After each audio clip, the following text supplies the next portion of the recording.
I think it's really important to make sure goals are aligned and roles are defined. If I'm not passionate about it, I don't want to do it. One of the cardinal rules is never go into business with your friends and family. I just believe everything happens for a reason, right? Everything that's happened in your life is just preparing you for that next moment. So that's one of the reasons that we were driven into the food industry. You know, the biggest thing when we kind of take a look at insurance versus where we are today, donuts.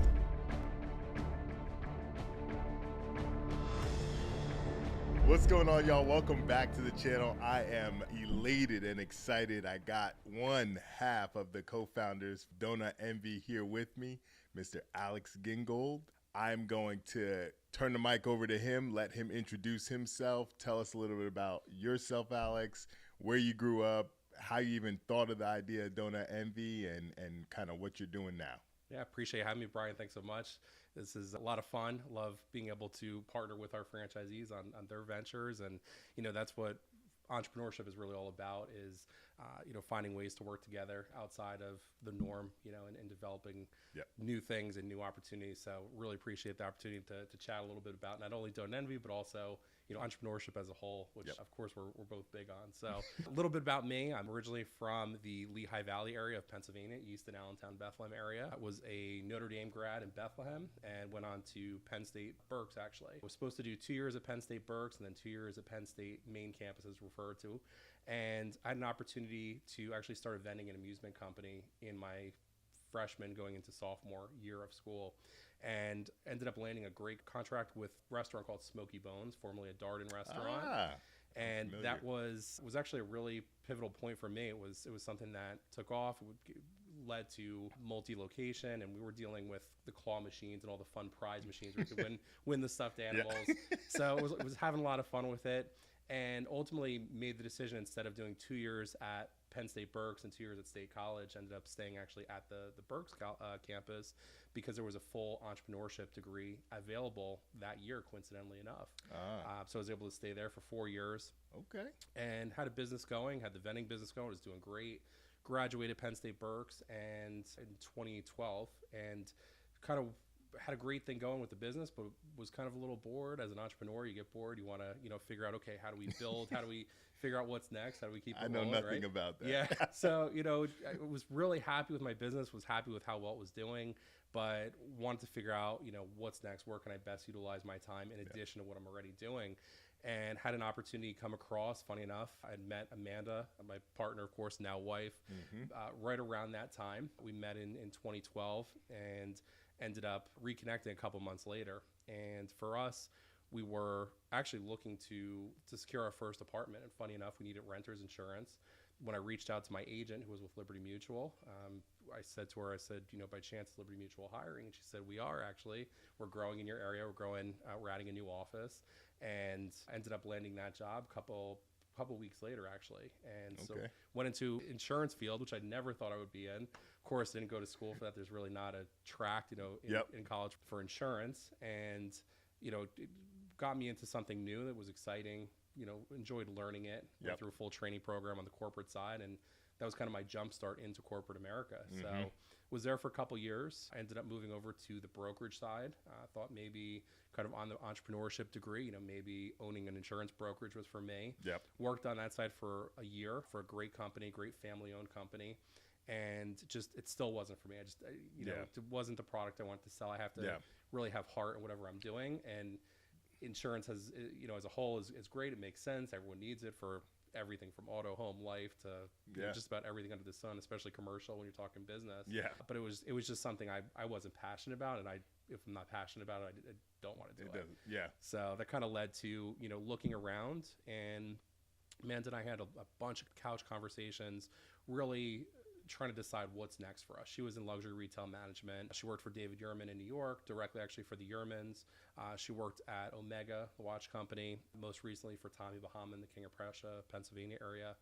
And we, together we were doing great in what we were doing, me on the insurance side, her on the retail management side, but we weren't fulfilled in what we were doing. So we started looking around at different restaurants because we've always been foodies at heart. And, growing up, I guess my first job at 13 was Subway. I was a sandwich artist.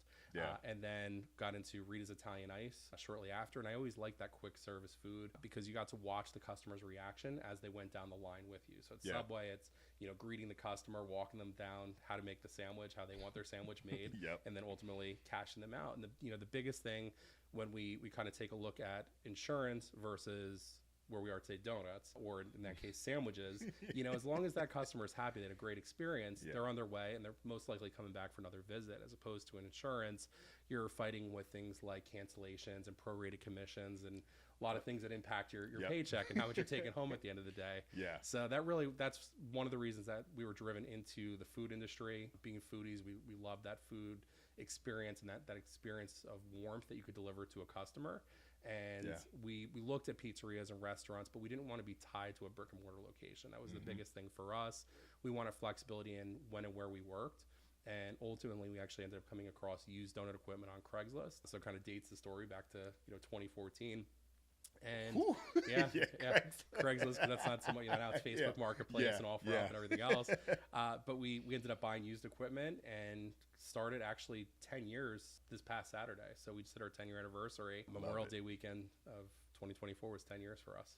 Dag, love it. Okay. So you bought that equipment off of Craigslist, and like at what point was it like, hey, all right, we're doing this? Was it before then, and then that's now you guys were looking for the equipment to do it, or was this kind of a spur of the moment? Hey. It's a pretty funny story, pretty ironic story actually. It's two parts. So one was, we knew we were looking for an opportunity, just like every entrepreneur I think is. You're always looking for the next opportunity. So I'm always scanning, what's out there, what's available, what am I interested in, what would I love to do, what's a good add-on to things I'm already doing. And we came across this equipment. We saw pictures actually online of it. And although it was just the equipment for sale, in the background, it turned out that was the Philadelphia Premium Outlets, the shopping center in the greater Philadelphia area. And we'd reached out to the seller and I said, are you still set up? Is this a business? And they said, no, we used to be there, but I'm sure if you reached out to the outlets, they might be interested in having you. So I ended up staying home from work sick the next day. I called the outlet center and I said, hey, you used to have this concept here, this donut concept. Could we bring it back? Would you be interested? And they said, well, it didn't really work so well the first time, but we're happy to take your rent check. So I said, okay, well, maybe we'll do this. So we crunched the numbers and we broke the rent down on a whiteboard. We had a whiteboard in our first apartment. It was a super modest 2-bedroom basic apartment. And bedroom 2 was the office. And we broke everything down on the whiteboard and we said, what's the cost to make a donut? What's the daily rent? If we're working this owner operator, what are our expenses, basics, fuel, things like that. And I think that number originally came out to $62 a day was our break even. And we said at $62 a day, how can this not work? And we were still, even at that low of a number, we still were on the fence. Do we do this? Do we not do this? And that's something that we see very commonly with other entrepreneurs, especially in franchising where we are today, is, it's, do you pull the trigger? Do you move forward? And, what kind of propels you to actually say yes and jump into it? And although we knew everything made sense, the numbers looked good, everything looked great, it was still, should we do this? And about a week or two later, I was actually headed into an insurance appointment. It was a Tuesday or Wednesday morning. Was headed into a big insurance appointment. Amanda called me and she said, hey, I just got fired. And I said, so I guess we're doing donuts? And I said, yeah. And she said, yeah. I said, okay, so I guess we're doing donuts. And that was the catalyst for us. It was the life change that we needed to push us. We already knew that we had everything in place. What we had to do was go buy the equipment and pick it up. And we basically already had a lease in place. But it was just, we needed a catalyst to push us forward and say, you're doing this. And, the biggest thing for us was we did it and then never looked back. Love it. No, I mean, and what I love most about that story is I just believe everything happens for a reason, right? The things that happen in our life, they happen for a reason. And so that's what kind of spawned the channel of Up to Me, just being able to take full control of your life and understanding that everything that's happened in your life is just preparing you for that next moment. So, I had a similar story to Amanda before confirmation day. 2 days before, I get laid off and I'm like, well, maybe this is God telling me, like, you know what, this is the direction that I need to go in, and I just need to depend and rely on myself. So I fully resonate with that story. Before we dive in like too deep, obviously, you know, my channel is about accountability. I'm sure you'll look up more about my channel later, but I just fully believe that your life is up to me. It's up to the individual. It's up to you to take full control of your life and how you react to every situation that happens in your life. But, you know, that's kind of my definition of accountability. What would you say is your definition of accountability, and then how do you apply it in your everyday life, whether that be personally or in the business? Sure. Yeah, accountability is so important. You know, it's about making decisions that make sense not only for you, but for those that are impacted around you as well too, and also being able to, you know, follow through on what you say you're going to do. Yep. You know, if you're going to say you're going to do something, Yep. just do it. You know, it's all about not so much saying. You know, it kind of goes back to the classic saying. You know, walk silently, carry big stick, walk silently. Yeah. You know, it's kind of along that regard. It's not talking about it, it's just doing it. You know, it's showing what you're able to do, you know, why you're the expert in your field, whatever that might be, without having to, you know, just outright say it. You know, it's about, you know, demonstrating through your actions that, you know, you are credible, you're there. You know, should someone need that help, need that support, that assistance, whatever that may mean for your individual business, you know, and if for any reason something goes wrong or support's needed, you know, being able to step in and really show that, yeah, you are actually there, you know, to support and be there. Interesting. Okay. I like it.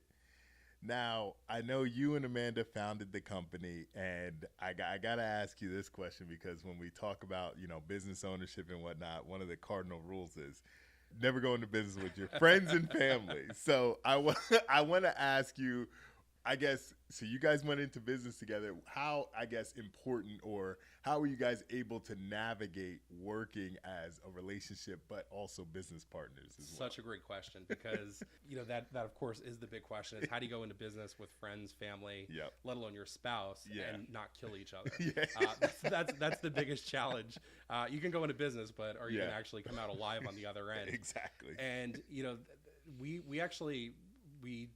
really leaned into that full force. We actually, from the start, the business was, of course, Amanda and I, but then we leaned on family and friends, because those were the people that we trusted and that believed in us from the start. And they were the ones that were there to help us. Literally on day two, we were so busy on day one, it was just Amanda and I, that on day two, one of our good friends, Matt, was actually kind enough to jump in, help us sling donuts and lemonade. And, you know, we were in a lurch at the time, and we needed to figure out, okay, how are we going to get this product out faster? And, you know, that was the time where it was startup time, it was go time. And, you know, we had rent to pay, we had expenses to cover. It's, you know, how are we going to do this? Because we need to do it, you know, as quick as possible, make as much as possible.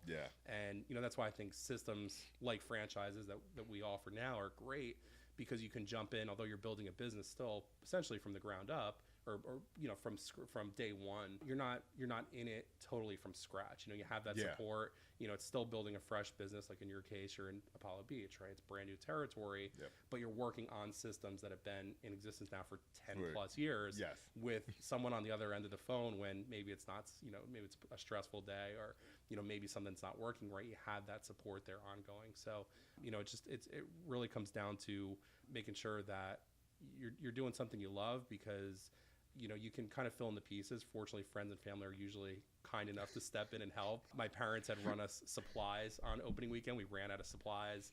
They had ran to, I think, Sam's Club at the time to help things continue to keep running. And, you know, the secret is really in communication and having a plan. That's the biggest thing. And, you know, if we kind of put our friendships first and then business second. So if you have someone that's a friend that's working for you, you expect them to work for you, and it just doesn't work out, cut ties on a business side, keep our friendship rolling. But, you know, this isn't going to work out on a business side. Let's just be friends. From a, you know, that's not so easy on a spousal level, I would say, especially at marriage level. You know, Amanda and I were only together for about a year and a half, 2 years when we first started the business. From a dating side. And, you know, so it was figuring out, okay, how are we going to make this work? And that's really what we built our personal relationship on, was actually the business. And we enjoyed doing the business so much together, because when I was in insurance and she was in retail, we had opposite schedules. We didn't get to see each other. We didn't get to spend time with each other. We didn't get to use our our paid time off because you weren't really Yeah. allowed to. You know, it's hard to get the paid time off, Yep. or at least be able to use what you've accrued.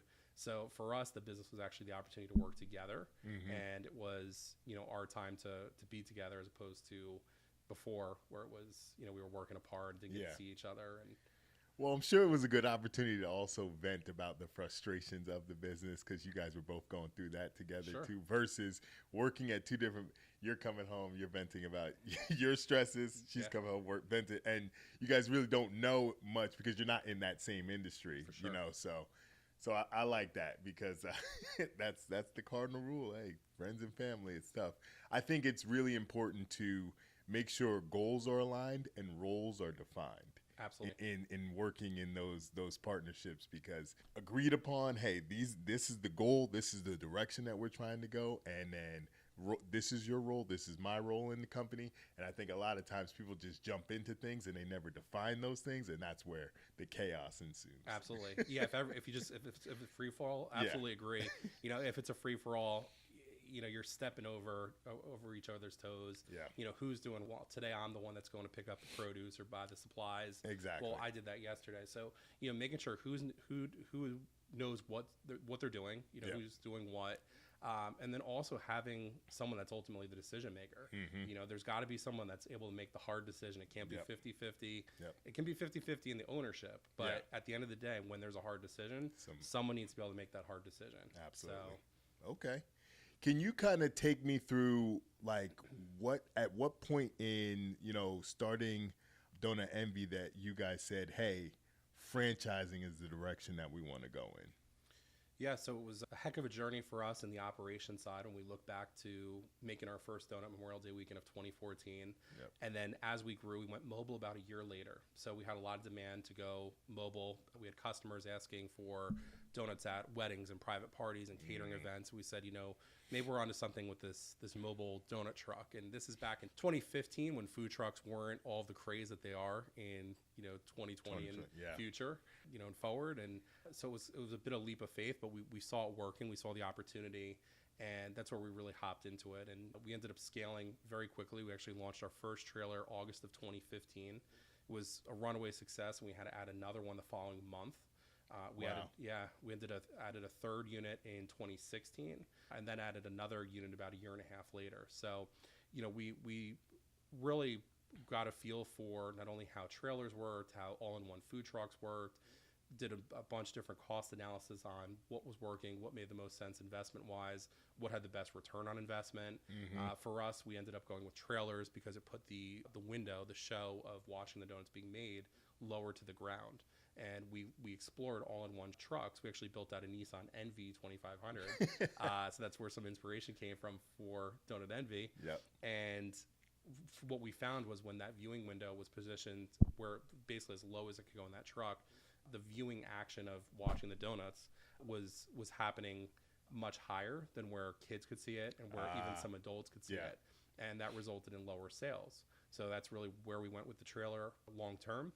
It was also the cost of entry, the barrier to entry was much lower as opposed to having to buy a chassis and then build it out that way as well. Yeah. So that was, you know, there was a lot of learning in there. We had an opportunity from 2016 to 2018 to actually move 2 of our units to Florida. So that's where we relocated a little bit from Pennsylvania to Florida for the first time. And, you know, other than going on family vacation here or there to Florida, I didn't really know much about anything in Florida. And we had an opportunity. We continue to have a great relationship with the Simon Premium Outlets, and they opened their doors at one of their large centers in Orlando. Moved one of our trailers there, as well as our manager, one of our first managers, Daryl. We actually relocated him to Florida. He was there for about 2 years, and then we added a second trailer about a month or two later. So for us, that was really good market research to see were the mini donuts popular not only in Pennsylvania and the Northeast area, but how would they be accepted in the South, you know, in Florida and in more of a touristy area. So we figured they would go over well, right? Who doesn't like donuts? Yep. And, you know, we were pretty confident in it. But what we actually learned at the time was we were Cinnamony Donuts back then. That's what the brand was Cinnamony.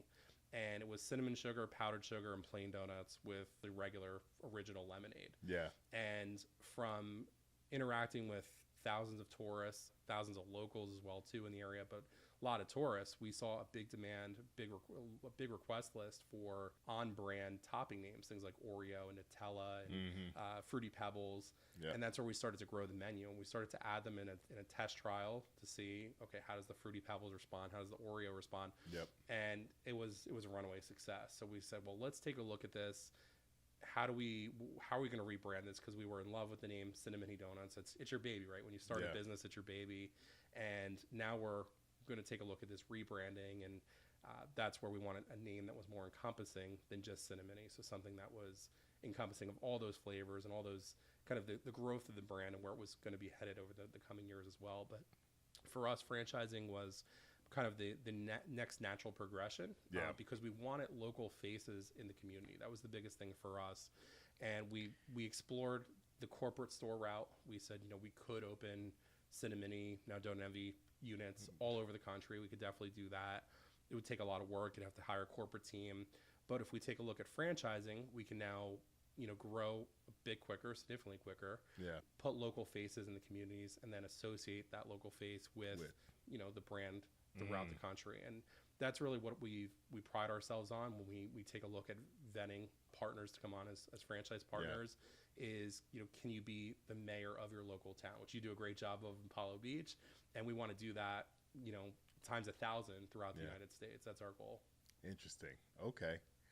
Now, I don't know if you know the numbers right off your head, but do you know how many franchisees that you have, and then how many territories you have covered right now? Yeah, so a couple different ways to look at the numbers, but about 130 franchisees. Okay. Of those, about 135 trailers that are actually open and running. And then of those trailers, those are servicing roughly about 280 territories across the country. Wow, that's amazing. I think Forbes had us at number 22. So this was a big year for us. So Entrepreneur ranked us 22nd fastest growing franchise in the country for 2023, technically 2024. So it's rollover from August to August of each year. But that was a huge accomplishment for us. We always wanted to be in Entrepreneur on the Franchise 500 list. So to be 23rd on the fastest growing franchises was amazing. We were also ranked 289 on the Franchise 500, which is the big list of all the franchises nationwide. And that really that speaks to the growth and to the support and to, just the stability of the company as a whole. Gotcha. Okay. That was a huge one for us. Yeah, no. So I always tell people that sometimes I think people focus so much on the mountain, right? And even though you're sitting where you are, there's people from the outside that might say, hey, Alex and Amanda, you guys are on the mountain, right? But maybe don't focus so much on what the climb took to get to where you are, to get to that list and things like that. Can you talk a little bit about like the struggles that you had in the business and, areas where you were like, hey, like, how can we make this work? Can you talk just a little bit about maybe the struggle to get to where you guys are today? Sure. So, entrepreneurship is all about finding new challenges, constantly conquering them. And for me, I've also talked to a number of number of entrepreneurs about this, I should say, fellow entrepreneurs, just trying to understand, how do they feel about things like this? And I would say a true entrepreneur never feels like they're at the top of the mountain. Yeah. There's never a top, how high is high. Yeah. And, you don't wake up in the morning and say, wow, we made it. That's never once really crossed my mind. Yeah. There's a great Taylor Swift quote that I love. It's in one of her documentaries, and she says, she gets asked the question, do you wake up every morning and freak out that you're Taylor Swift? And she says, I give myself about 10 seconds every morning. I freak out, and then I get on with my day. Because if you get too caught up in who you think you are or what you've built, you're going to get lost, and you're not going to keep building. And that's what entrepreneurship is all about. So, for us, it's all about looking at the system holistically. How can we make it better each day? What players do we need on the field? Who do we need on our team? We're constantly, looking for new talent. We're constantly looking for ways to do things better, new partners that can, help with everything from, you name it, logistics, insurance, just about anything you need to run your business. Yeah. We're constantly not only looking for new partners, but also working with those that we already have to say, how can we make our existing programs stronger? And in turn, creating more value for our franchise partners. So that's a really big part of it. In terms of, I think its original question was struggles. Yeah, struggles along the way. I mean, 10 years, I'm sure there was one or two bumps in the road. Yeah, yeah. I mean, there's always. If anyone tells you it's going to be easy and smooth sailing, they're lying to you. And that's one of the biggest things we like to do when we're vetting mutually during the franchise process is, help someone to understand that it's going to be a journey, right? There's only so much we can do from a franchisor side. We can give you the systems and the tools, the training, but there still is a lot more road ahead that you need to pave, and that looks different for everyone. And that's kind of the cool part about the way we've structured our system is that you can tailor it to work when and where you want, as much as you want, as little as you want. But your road to success is going to look different than everyone else's that's out there. Yeah. For us, we had, literally starting on day one of the business, we were supposed to open May 1st, 2014. Mm-hmm. We didn't know that we needed to use an occupancy permit. Well, when we went to the town and kind of worked through that process, it ended up being about a 3-week process before we could actually get our license, even though we were already paying rent on May 1st. Yeah. So that was our first hurdle. That was a big one, and it almost put us out of business on day one. Mm-hmm. So we always put ourselves in that position of being able to help and being able to support and answer questions as new franchisees come on, or as they're exploring. What does my territory look like? What do I need in order to get open for business? Because that was a huge pain point for us, and it was put us out, on day one. Yeah. But, throughout the years, we've battled it all from weather, bad weather, good weather. We've battled out employees not showing up, of course, one of the biggest issues in any small business. Yep. Kind of the biggest thing that comes to mind is for us, we were pretty seasonal in the Northeast. So we operated in Pennsylvania, New York, New Jersey, primarily. That was our go-to areas. And we would essentially wrap up. We were really heavy on public events. So we focused on vending opportunities, food truck events, things like that. But we also did a lot with the premium outlet centers. And we had an opportunity to add a location at the Woodbury Common Premium Outlets in New York, about an hour west of New York City. And that was a great opportunity for us. Made great money. It was great for brand recognition, a lot of international travelers there. And that was one of the ways that, as well as Philadelphia Premium Outlets, that was kind of how we held ourselves over through the winter months. We made our money in the Black Friday, Thanksgiving time. Mm-hmm. That carried us through until spring, until we got up and rolling. And, unfortunately, I can probably count at least 2 times where we had employees call out last minute because they decided they wanted to spend Thanksgiving with their families. Yep. And they were already committed with us. So it wasn't a surprise, but they said, I'd rather eat turkey dinner at home instead of work. Okay, well, for us, this was our livelihood. This was how we were going to carry ourselves through the winter. Yeah. And there was a couple times where it was Amanda and I standing in probably 10-degree weather from 10 a.m. on Thanksgiving until 8 or 9 p.m. on Black Friday straight, just to serve donuts and to get through and to, because that was our big money day. We depended on that. So, Jeez. we definitely understand in the business. You have hot days, you have cold days, you have rain. We've run the gamut ourselves. We walk the walk, talk the talk. So we've been there firsthand. Can't imagine why you moved down to Florida. Yeah, right. Nothing to do with palm trees and sunshine. Exactly. What about personally, man? What's been maybe the biggest challenge that you've overcome in your life personally? Yeah, the biggest challenge personally is probably, in order to have a successful business, you have to have extreme focus on it, extreme focus on your goals. And Mans and I really kind of set our personal life aside for the last number of years, really to focus on the business. The business was our first baby. Yeah. And, that's what we honed in on. We made sure that it was successful. And, we ultimately figured out where we wanted to go through franchising and making that successful. And, essentially put our personal lives on hold for almost the first 8 years of the business. Wow. There was, I don't even know when we went on our first vacation after starting the business. I think it was maybe 2 or 3 years in, so it was some time. And when we actually went on our first vacation, it was because we saved up tip money, and that was the money that we used to pay for vacation number 1. Yeah. Wow. Yep. Jeez. And that actually was to Jamaica. Funny enough, we got stuck there in a snowstorm. There was a snowstorm in Pennsylvania, so we couldn't make it back. Travel insurance paid for a couple extra much needed days. Yeah. And then fast forward a couple of years, it's actually where we ended up getting married. So that was kind of full circle for us. Love Jamaica. Where'd you go? Montego Bay. Okay. Yeah. We love Hyatt Zilara.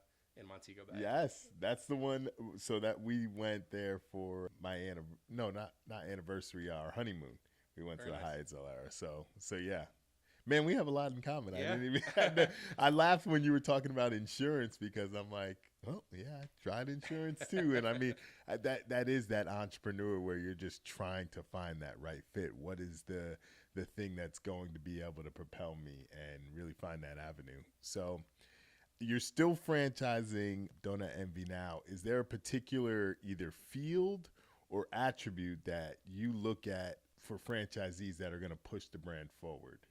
Yeah, we're looking for self-starters, people that, believe in themselves. Yeah. I can teach you how to make donuts. I can teach you the system, teach you how to run a trailer and really the nuts and bolts of the operation. Yeah. I can't motivate you to get up every day and want it for yourself. Yep. So you're looking for, the pool is pretty diverse, I would say, of an ideal franchisee, but you're really looking for attitude more than anything.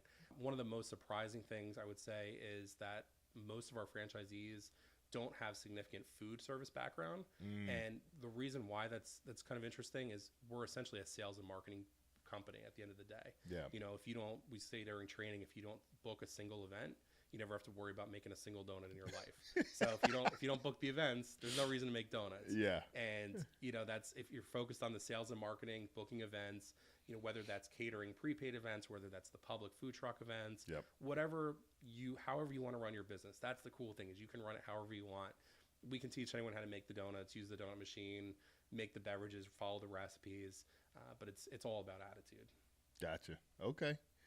Now, this might be a tough one, but give me an argument for entrepreneurship and give me an argument against. Maybe something that people, because I think, oh yeah, I'm just gonna open a business, and people think like, oh, once you're a business owner, money's just flowing in. Absolutely. And obviously, that's not the case. So why should someone go into entrepreneurship versus, hey, maybe these are some things that you should also think about as well. Yeah, no, great question. You need tough skin to be an entrepreneur. Yep. Absolutely. You need to be able to motivate yourself, getting up every day, and whatever it is that you're doing, remember your why. That's the biggest thing. So if you're able to, be a cheerleader for yourself, or if you have friends and family that will be your cheerleaders, or maybe it's your team, maybe you have, managers or employees that, they believe in what you're doing, whatever the industry is, if they're the reason, that you're motivated to keep going, you need a cheerleader in some fashion. It can be yourself, it can be others. You have to find what's right for you. Yeah. It's a constant climb. The end it always looks like it's in sight, and then you get there, and then you're like, wow, it's actually, I don't even know where the end is. Yep. And that's okay. And you have to find that exciting. Yeah. Otherwise, you will fall out of love with it, unfortunately. Yeah. And it's definitely not for everyone. I think that's why, being a part of a system where there's others that are engaged in the same thing that you're doing, a community, is great. And that could mean franchising, that could mean DonutNV for you. It could mean, a technology platform, or it could mean insurance. Maybe you find your insurance, network or your group, and that's what you enjoy. Whatever it is that you enjoy and you want to build, that's where you should be. You want to be in the room with people that are just as smart, if not smarter than you, that you can learn from, and that will help you grow personally and professionally. And, if that's not the case, then entrepreneurship might not be for you, and that's okay. Not everyone's an entrepreneur. That's true.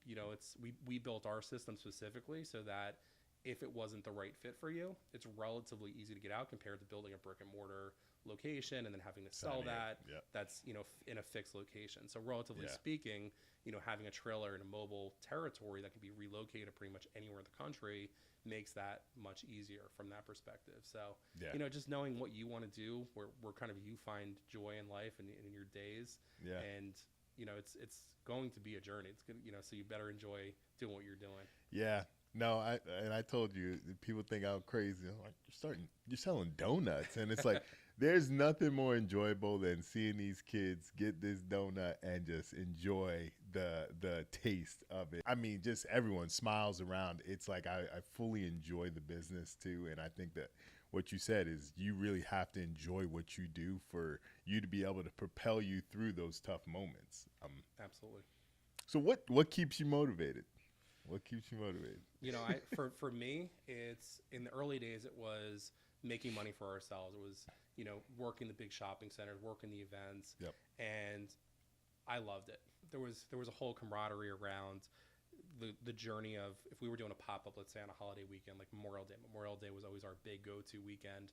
There was a whole journey around prepping for, you know, getting the product, getting everything together, getting to the actual site, getting set up, and then vending and, you know, serving the product, and then counting the money at the end of the day, and then breaking everything down. So, you know, that was a lot of fun for us. We really enjoyed it.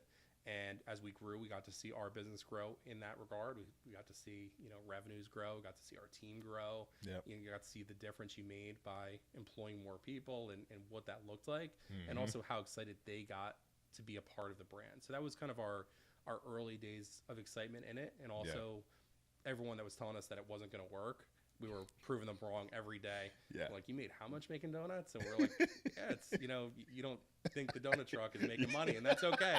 You know, we don't want that. We'll keep the competition low. Yeah. You know, and then as we grew, and as we grew into franchising is as different of a business than anything that you're doing currently. And, you know, if you're considering franchising your business, knowing that what you're doing today, whether that's making donuts or selling insurance or whatever that might be, and selling franchises, is as night and day as you can get on businesses. And, you know, we had some initial little bit of slowness, I guess, getting started with franchise and really finding our groove for the first year and a half or two. We had one franchisee about a year in that joined as our first franchisee in Allentown, Pennsylvania. Shortly after, Daryl, who was a manager with us, became a franchisee and took over our brick and mortar store in Pottstown, PA. Then, of course, COVID hit. And then back in 21, we had about 5 franchisees in that year. Wow. So we started to see the growth. We started to see more franchise partners joining on with us. The system was working. It was growing.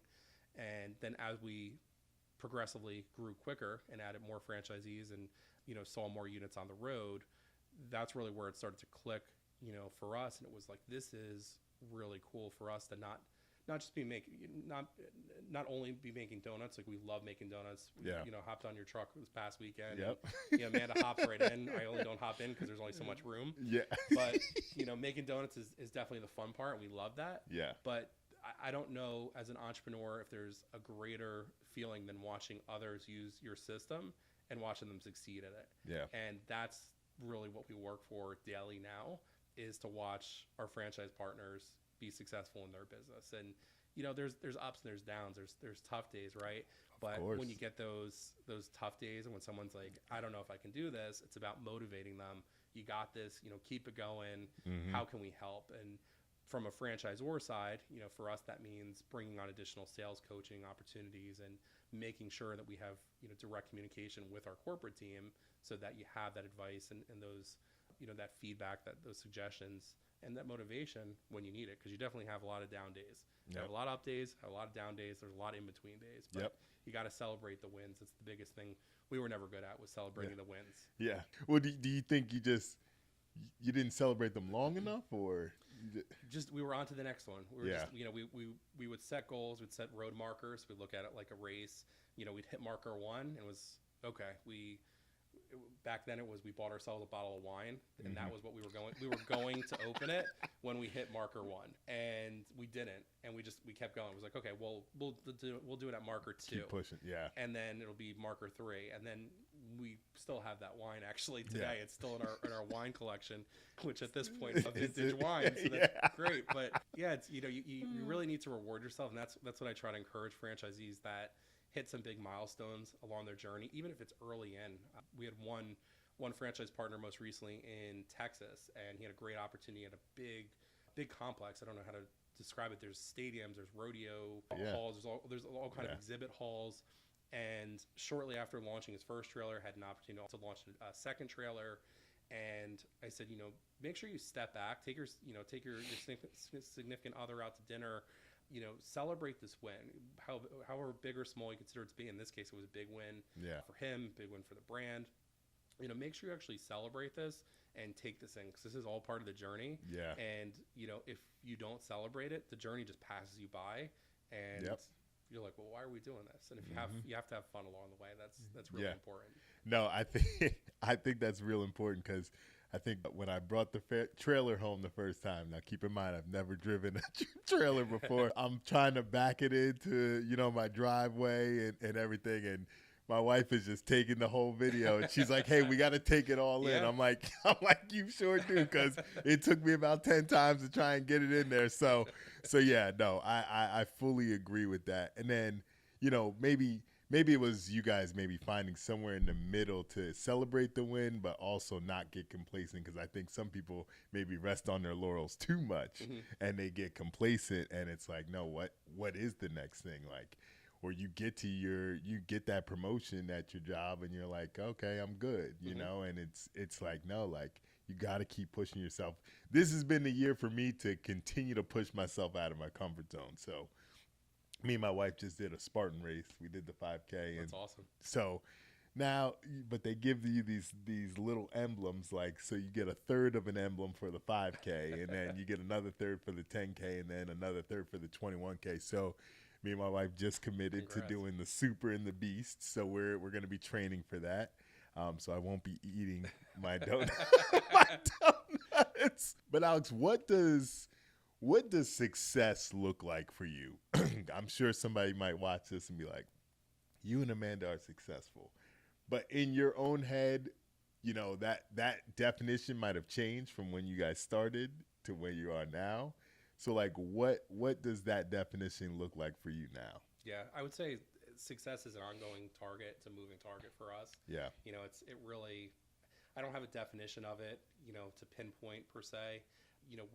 We're looking to build, in our case with DonutNV, a healthy system. Yeah. So your success is my success, literally, and that's what drives me to keep, pushing forward and propelling the brand forward. So, we look for, happy partners in what we're doing, building a healthy system, and that's really kind of what we determine our success to be. Gotcha. We take a lot of the franchisee feedback very personally. It's hard not to, because it's something that you built, and we're always open to constructive, criticism, constructive feedback, because we want to know, how can we do it better? What do you need in your business? And not everything is feasible or unfortunately something we can roll out. There's of course limitations with a lot of different things, but as much as possible, the feedback that we hear is really important for us, and to determine kind of how we continue pushing forward. Interesting. Okay. What do you think the next biggest goal for you guys is? So the big goal for us is we continue growing. We're pushing to 200 units right now. Okay. So we're really pushing to the 200 open units, open trailers on the road, and the goal is to open 500 trailers over the coming five-ish years. So that's what we're working towards. Okay. Well, you're on the right track, man, and I can attest to the support and helpfulness that you guys give, because one, just not only in the DonutNV business, but then two, you're on my trailer this week, and I'm like, hey, man, would you mind being on the podcast? Well, yeah, I got time on Tuesday. So, I was like, oh, well, yeah, he's real, so he's about it. So I appreciate it, man. I really do. Of course, my pleasure. Do you have any questions for the host, man? Yeah, I mean, in your journey, how did you end up deciding on donuts? What brought you to donuts, and what did you see in donuts long term?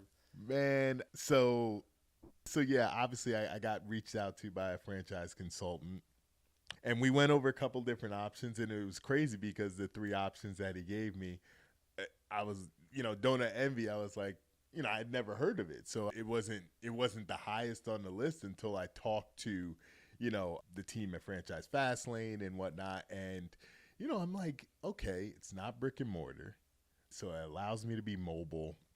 I can pretty much make my own schedule. That's a positive and a negative for the right person, right? So you need to be able to go out there, cultivate business, and, go and strive to get that business and get your schedule full.